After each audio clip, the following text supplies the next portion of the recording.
আল্লাহ রাব্বুল আলামিন এই মাহে রমজানে কোরআন নাজিল করেছেন।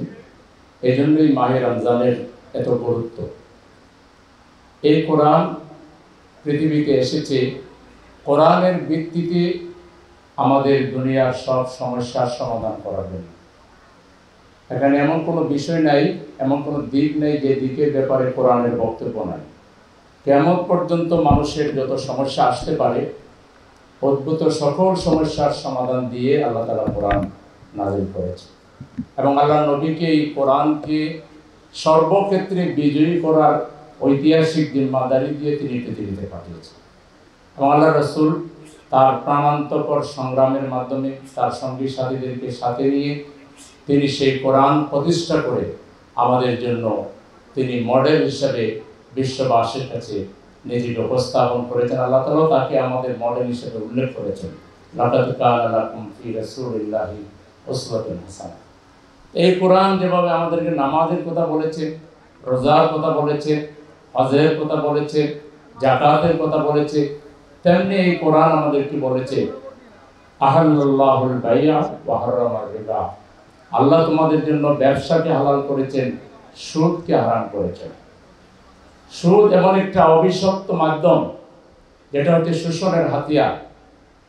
সেই শোষণের হাতিয়ার থেকে মানুষকে মুক্ত করে মানুষ যাতে মানবিক জীবন যাপন করতে পারে, ইসলাম তার সুস্পষ্ট গাইডলাইন দিয়েছে।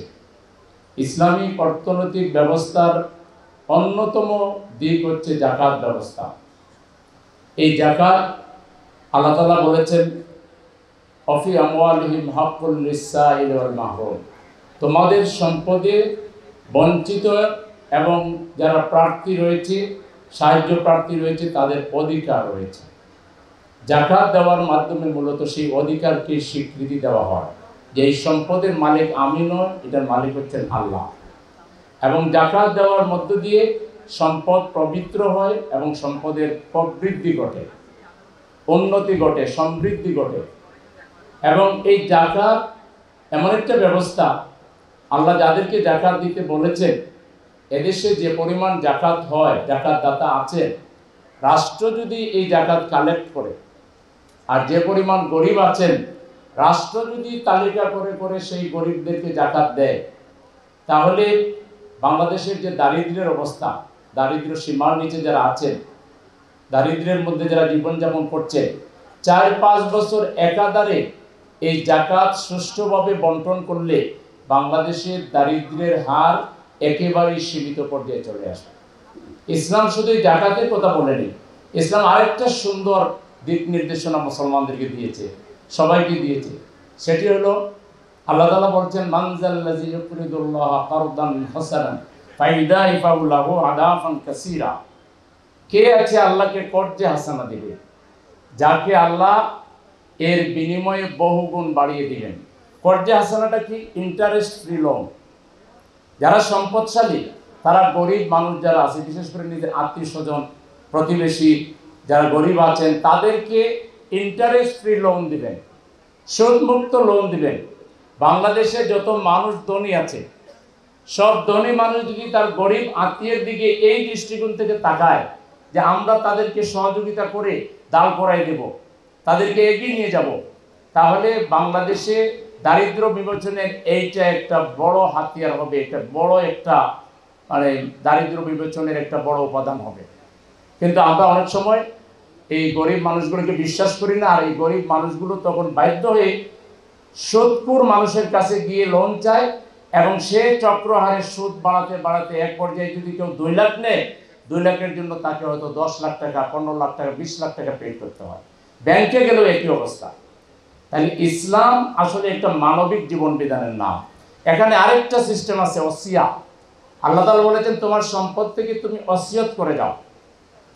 সম্পদ উত্তরাধিকারী যারা তারা পাবেন, কিন্তু সম্পদ যদি আপনার থাকে আর আপনি যদি একটা পরিমাণ সেটা আল্লাহর রাহে ওসিয়ত করে যান, যেটাকে নন রিফান্ডেবল ফান্ড হিসেবে গঠন করা যায়। দেশে যারা মানুষ আছে তারাও দিতে পারে, অনেক বিদেশি ডোনারও আছে যারা নন রিফান্ডেবল ফান্ডে দিতে চায়, যে এই টাকাটা আমি দিয়ে দিলাম, এখান থেকে যা আয় হবে এটা গরিবের জন্য ব্যবহার করবে। তাহলে কর্জে হাসানো লাগবে না, ফরএভার। নন রিফান্ডেবল ফান্ড থেকে যারা নেবে, একেবারেই গরিব যারা, তাদেরকে আর ফেরত দিতে হবে না।